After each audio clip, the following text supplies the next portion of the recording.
Então vamos todos fechar os olhos, pensar em Jesus e agradecer por estarmos aqui nesta casa, onde a gente vem sempre buscar o equilíbrio, as boas energias, boas vibrações e também os ensinamentos de Jesus. Obrigado, Mestre, pela oportunidade de estarmos aqui.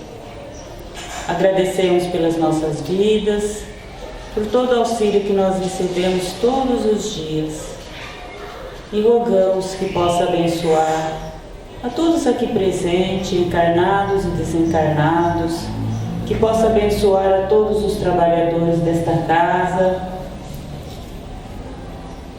que nós possamos colocar em prática todos os ensinamentos que aqui a gente recebe, que possamos colocar em prática todos os seus ensinamentos, Mestre.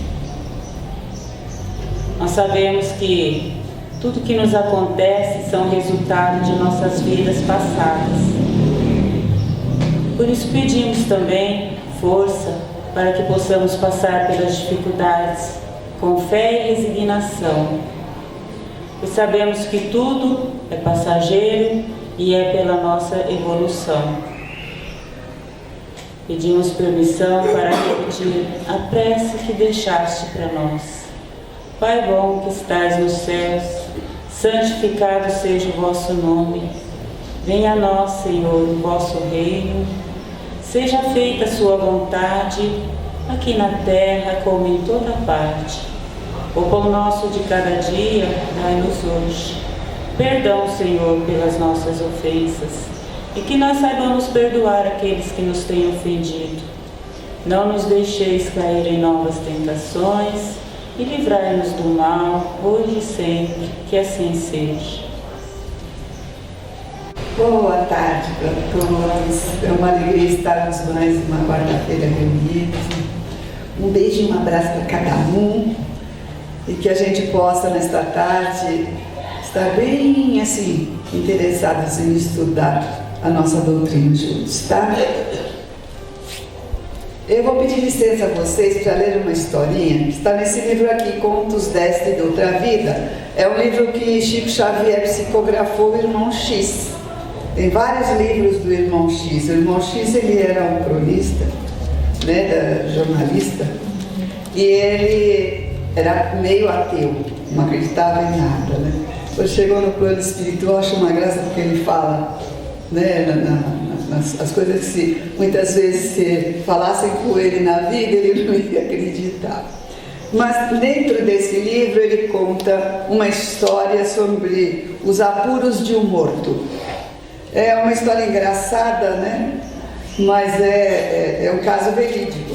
Ele conta as histórias que ele encontra no plano espiritual com os amigos lá. Então a historinha diz o seguinte, vou ler para vocês. Quando Apolinário Rezende acordou, além da morte, viu-se terrivelmente sacudido por estranha emoção. Ouvia a esposa, Dona Francina, a chamá-lo em gritos estertorantes. E qual se fosse transportado à casa por guindaste magnético, reconheceu-se de chofre diante dela, que se descabelava chorosa. Ingrato, ingrato, era o que a viúva dizia em pensamento, embora apenas tartamudeasse interjeições lamentosas com a boca. Olha aqui, ó. Ele estava no plano espiritual, adormecido. De repente ele acorda e é atraído magneticamente. Olha a preocupação que nós devemos ter, como que a gente aprende, né? Lendo. Devemos ter em não chamar, não evocar as pessoas recém-desencarnadas, porque elas podem vir ao nosso lado. Ele não sabia nem que ele estava morto, porque ele morto não estava, era o corpo físico que tinha morrido, mas ele estava perturbado, estava adormecido, e de repente ele acorda com aquele chamamento e nem sabe, né, como que ele chegou dela, mas foi porque ela estava invocando. brigando com ele? Bom, julgando-se no corpo de carne, Rezende em vão se fazia ouvir. Gritava pela companheira, pedia explicações, esmurrava a mesa em que a senhora apoiava os cotovelos. Dona Francina, entretanto, procedia como quem lhe ignorava a presença. O infeliz, no primeiro instante, julgou-se dementado. Acreditava-se em pesadelo e queria retornar à vida comum, despertar. Nisso, escutou o próprio nome no andar térreo. Despencou-se e encontrou Maria Isa, a copeira que se habituara a estimar como sendo sua própria filha, em conversação discreta com o advogado que lhe fora amigo íntimo. O doutor Joaquim, curado, ouvia atento a moça que lhe confidenciava uma infâmia. A empregada, que sempre lhe recebera a melhor atenção, não se pejava em acusá-lo, afirmando que o pequeno Samuel, o menino que lhe nascera 4 anos antes, do coração de mãe solteira, era filho dele, do Rezende, do dono da casa. Catarina, faz favor, acende essa luz para mim, eu não estou enxergando muito claro aqui. Obrigada. A serviçal, no extremo da calúnia, dramatizava em pranto. Dizia, despudorada, que seu filhinho Samuel não podia privar-se da herança que ela, em outros tempos, vivia sofrendo injuriosas cenas de ciúme por parte da patroa, das quais o próprio doutor Joaquim devia lembrar-se e que estava agora resolvida a colocar a questão em pratos limpos. Apolinário cerrou os punhos e dispunha-se a esbofeteá-la, quando Causídico asseverou: bem, desde que o Rezende morreu, ele parou, queria dar um soco e parou. Escutou a frase, desde que ele havia morrido. Ai, o pobre espírito liberto sofreu tremendo choque. Morrer, então, o que significava tudo aquilo? Sentia-se louco, gritou desesperado, lembrando fera aguilhoada ao circo, mas os dois interlocutores nem de leve lhe perceberam a reação e o entendimento continuou. Chorando copiosamente, Apolinário ficou sabendo que o inventário dos seus bens seguia em meio, que Maria Isa alegava-se seduzida por ele e exigia mais de 2 milhões de cruzeiros, parte igual ao montante que se reservava a cada um dos seus filhos. O doutor Joaquim falava em exame de sangue e pedia provas. A moça notificou que Renato, o filho caçula da dona Francina, fora testemunha da experiência infeliz a que se submetera em acedendo às tentações que lhe haviam sido movidas pelo morto. Aterrado, o Rezende, que é o morto, viu seu próprio filho mais novo entrar chamado no parlatório doméstico, apoiando a invencionice. O jovem, que ultrapassara os 22 anos de idade, preocupava-o sempre pelo caráter leviano. Contudo, não foi sem espanto que passou a escutá-lo confirmando a denúncia. Perante o advogado surpreendido, Renato anunciou que, simplesmente tocado pela compaixão, deliberara ajudar Maria Isa, declarando que o pai, pilhado por ele em vários encontros com ela, resolvera confiar-lhe a verdade, salientando que um dia, quando viesse a falecer, o menino Samuel não devia ser esquecido, de vez que lhe devia a paternidade.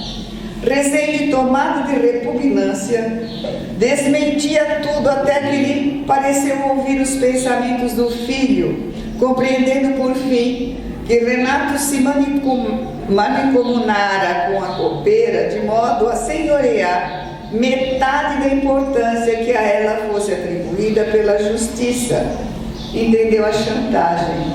O rapaz pretendia o maior quinhão e para isso não vacilava em enxovalhar-lhe o nome. Abatido procurou Reinaldo, filho mais velho, moço de comportamento exemplar. Entretanto, foi achá-lo no gabinete, conformado com a situação. O irmão despechara habilmente o golpe e o primogênito preferira perder parte da herança a desonrar e desrespeitar a memória do seu pai. Voltou Rezende ao quarto da esposa e debalde quis confortá-la. Dona Francina ensopara o lenço de lágrimas. Não chorava tanto o dinheiro de que deveria dispor. Lastimava a suposta infelicidade do falecido marido. Recordava todos os dias felizes em que ambos haviam desfrutado confiança perfeita. Era preciso ser desumano para que lhe mentisse qual o fizera dentro do próprio lar. Ansiava conservá-lo puro na lembrança, viver o resto da existência preparando-se para reencontrá-lo. Entretanto, esforçava-se Rezende para consolá-lo, a procurar em si mesmo a razão por que sofria semelhante prova, quando lhe ocorreu um estalo da consciência. É o que acontece quando a gente vai fazer uma regressão de memória. Dá um estalo na consciência, tá? Via-se recuar. Sim. Maria Isa recebera dele tão somente considerações respeitosas. Contudo, Julieta surgia-lhe agora, fora-lhe a companheira da juventude 40 anos antes. Menina de condição modesta, aguentara-lhe a ingratidão, ceder aos seus caprichos de moço impulsivo e passara a aguardar-lhe um filhinho, confiando no casamento. Examinando, porém, as próprias conveniências, obrigara Julieta a sujeitar-se a vergonhoso processo abortivo e, em seguida, ao vê-la frustrada, abandonou-a na vala do meretrício. Rezende, atormentado em dolorosas reminiscências, inquiria a si próprio se a calúnia de Maria Isa seria a resposta do destino ao sarcasmo em que lançara Julieta. Onde encontrar a vítima de outrora, de outra época, para arrojar-se-lhe aos pés suplicando misericórdia? Por outro lado, ali estava Dona Francina a relembrar-lhe assistência, e Maria Isa quem devia perdoar a seu turno. Tateava o crânio em fogo, atravessava o primeiro dia de consciência acordada depois da morte e parecia estar no inferno mental desde muito tempo. Caiu a noite e Rezende permaneceu aflito junto da esposa, tentando em vão falar-lhe durante o sono. Manhã cedo, Dona Francina levantou-se, orou à frente da própria imagem dele na foto de cabeceira, tomou o grande ramo de flores e saiu na direção de um templo.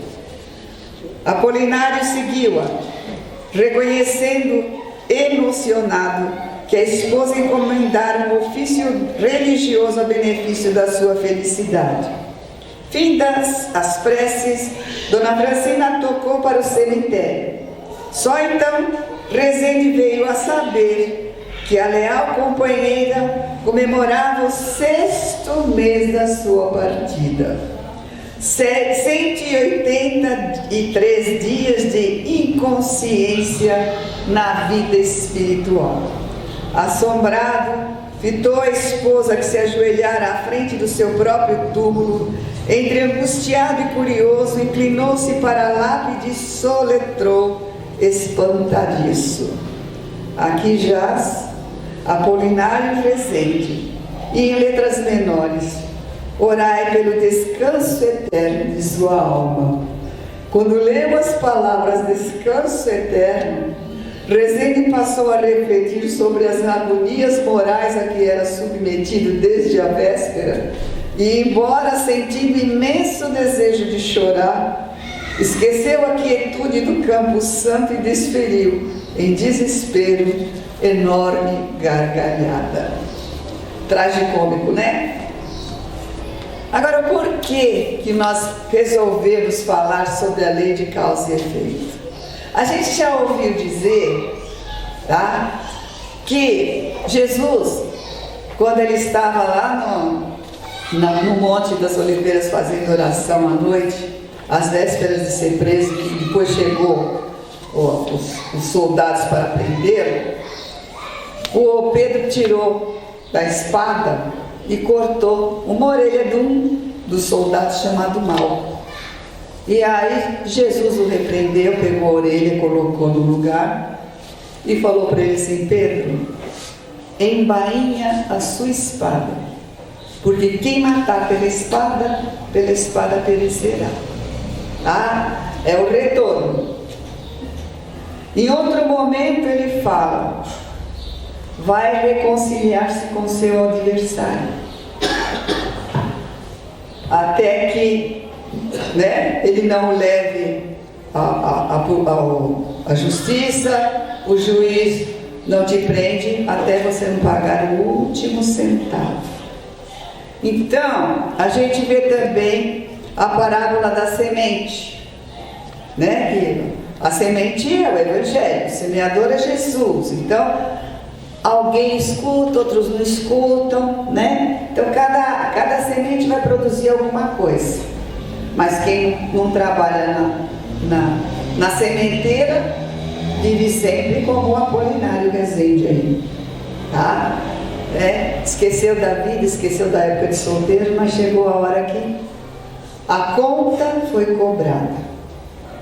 Então não adianta, ninguém foge. Quando a gente lê o capítulo 5 do Evangelho segundo o Espiritismo, as causas das aflições, se eu não me engano é o item 3 ou 4, ele fala que se nós olharmos os nossos sofrimentos, em primeiro lugar, ninguém sofre impunemente, tá? E o sofrimento é momento de, vamos dizer assim, aprendizado. O sofrimento é um aprendizado. Eu passo uma vez por essa situação, levei na boca, né, da brincadeira, passo a segunda vez, a terceira é burrice, porque eu vou sofrer tudo que eu sofri lá atrás. Então, veja bem, nós estamos num mundo de expiações e provas. Segundo o capítulo 3 do Evangelho segundo o Espiritismo, é o segundo da lei da evolução, que eles mais ou menos colocaram para nós lá. Eles dizem que não tem uma demarcação, mas tem mundos onde os espíritos são mais primitivos do que nós, tem mundos que são de expiações e provas, que é o nosso mundo que nós já conhecemos. Nós temos até tecnologia avançada, já fomos à Lua, né? Já temos tudo que acontece do outro lado do mundo na mesma hora, você está vendo aqui, a tecnologia, temos automóvel, temos aviões supersônicos, temos tudo. Isso demonstra que nós já temos algum aprendizado, mas não somos, moralmente falando, nós ainda não somos pertencentes a um mundo feliz. Ainda temos fome, temos guerra, moralmente falando, a gente evoluiu, vamos dizer assim, na inteligência, mas está faltando evoluir em moralidade. Então, quando a gente analisa as causas das nossas aflições, num mundo de expiações e provas, onde existe mais, a gente vê que mesmo nós que já estamos começando a trabalhar a nossa moralidade, nós estamos aqui ainda fazendo tanta coisa errada. Então veja só como é. Nós temos aqui que analisar a nossa vida. Por que eu estou passando por essa situação de sofrimento, de vicissitude, como a gente vê, mas é sofrimento, né? Às vezes a gente olhando assim, a gente fala: nossa, nós somos santinhos, né? Mas não somos santinhos. Nós ainda temos orgulho, que é uma das causas do sofrimento. Nós temos o egoísmo, que é outra causa do sofrimento. Nós temos tanta coisa negativa ainda em nós. vamos dizer assim, a incúria, os ciúmes, né? A gente não pensa no que vamos fazer, a gente não pensa. Espírito superior, ele pensa nas consequências dos atos dele, pode acontecer, mas a gente não pensa. Então, às vezes a gente faz sem pensar, acontece uma coisa errada e você recebe o resultado daquilo. Como Apolinário, nossa, o que eu fiz na minha vida para acontecer isso? Aí ele deu um estalo na cabeça dele e ele lembrou lá de quando ele era mocinho. O erro que ele havia feito, a vida estava cobrando agora. Então, a gente não foge da lei divina. É por isso que a gente tem que aprender a perdoar, deixar tudo nas mãos de Deus. Porque as leis divinas, elas são perfeitas. Perfeitas. Às vezes eu não estou pagando agora a minha conta do que eu fiz nesta encarnação. Às vezes eu estou pagando, porque até a polícia ali me pega quando eu faço uma coisa errada e vou preso e tal, né? Mas nem tudo acontece. Mas então a gente vai ver que existem causas atuais, né? E causas anteriores, que está muito bem explicadinho no capítulo 5. E as causas anteriores? O que podem ser as causas anteriores? Está aqui, atenção. Perda de entes queridos. Isso já estava na programação reencarnatória, tá? Arrimos de família. Eu estive escutando sobre essa questão da dor, o Haroldo, e também uma live em que estava o Rossandro Klinge, esqueci o nome dele, um de Minas Gerais, que eu gosto muito dele, no Congresso Mineiro aí. Meu Deus do céu, eu gosto demais dele. Então, e depois o Haroldo Dutra também fazendo parte, mas num outro momento, num outro dia, ele falando da razão da dor, do sofrimento, do dia a dia nosso, né? E ele fala para a gente analisar justamente isso, porque normalmente a gente pede a Deus para tirar o sofrimento, e o sofrimento não vai embora. Por quê? Porque eu não aprendi o que eu tinha que aprender com o sofrimento, não é? O sofrimento, no capítulo da paciência, no capítulo 9, a paciência, se eu não me engano, item 8, o Espírito Amigo fala assim: a dor é uma bênção que Deus envia aos seus eleitos. Gente, nós somos os eleitos do Senhor, somos filhos de Deus. Ele envia essa dor o quê? É uma dor educadora.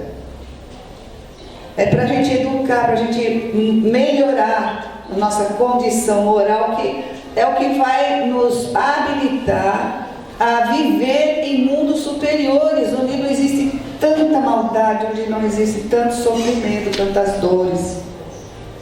Então, isso é um determinismo da lei. Todos nós vamos chegar a um momento de ser como Jesus, por exemplo, de estar na falange, né, dos arcanjos, de receber as ordens diretamente de Deus. Jesus é o modelo e guia a ser seguido.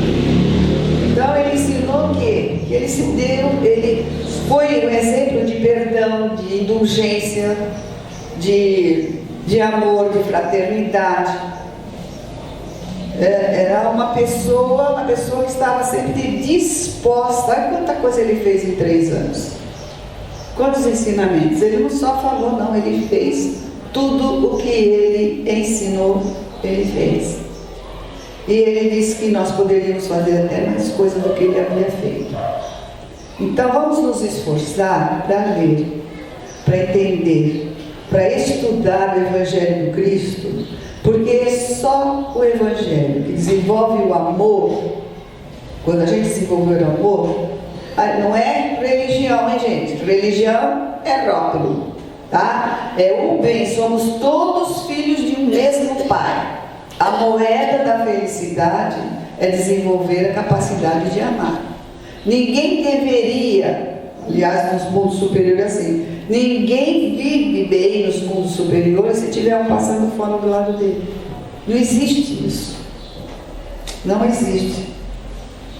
E então a gente tem que trabalhar o nosso sentimento de amor, de fraternidade, de indulgência, não ser tão radical, tá? Não é a igreja que salva, tem muita gente boa em todos os credos cristãos, até os ateus fazem. Eles fazem pouco dos outros, mas eles têm uma igreja lá, mas eles fazem muita caridade também. Então, a caridade, com todo o coração, é a nossa moeda, o nosso bônus hora, como diz o André Luiz para psicografia do Chico, para todos nós, né? Eu já me extrapolei a hora. Então, Deus abençoe a todos, que Deus nos ilumine. E que a gente tenha em mente, porque a nossa lição foi justamente essa: ninguém foge da lei divina, ninguém foge. Então, se eu me sinto lesada em algo, entregue nas mãos de Deus e oro por aquele que eu acho que me lesou. Ele foi um instrumento de Deus para que eu pudesse modificar minha atitude, tá? E repensar nas minhas atitudes. Paz a todos, luz a todos, vamos para o passe agora.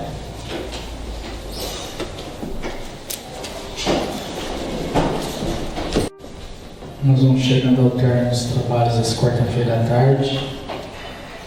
Só não resta externar nossa gratidão a Deus, nosso Pai de infinita misericórdia, carinho, ternura, amor para com toda a criação. A Jesus, nosso divino amado Mestre, aos bons espíritos, mentores amigos, anjos da guarda, a nossa gratidão pela oportunidade de estarmos aqui, ouvindo o Evangelho, aprendendo um pouco mais, e que possamos, no nosso dia a dia, pôr em prática as lições que aqui recebemos. Agradecemos aos médiuns, a Selene que preparou a mensagem com tanto carinho e tanto amor, a todos que aqui estiveram trazendo sua vibração de paz, de carinho, de amor. Enfim, Senhor, nós só temos a agradecer. Se nos permite pedimos por toda a humanidade, essa humanidade sofrida, que ainda não aprendeu as tuas leis, em forma de gratidão, Senhor, repetimos a prece que tu nos ensinaste. Pai nosso que estais no céu, santificado seja o teu nome. Venha a nós o teu reino. Seja feita a tua vontade na terra como no céu. O pão nosso de cada dia dá-nos hoje. Perdoe, Senhor, as nossas ofensas, na medida que nós perdoarmos quem nos tem ofendido. E não nos deixes cairmos em tentação, mas livra-nos de todo mal. Assim seja, graças a Deus. Muita paz a todos.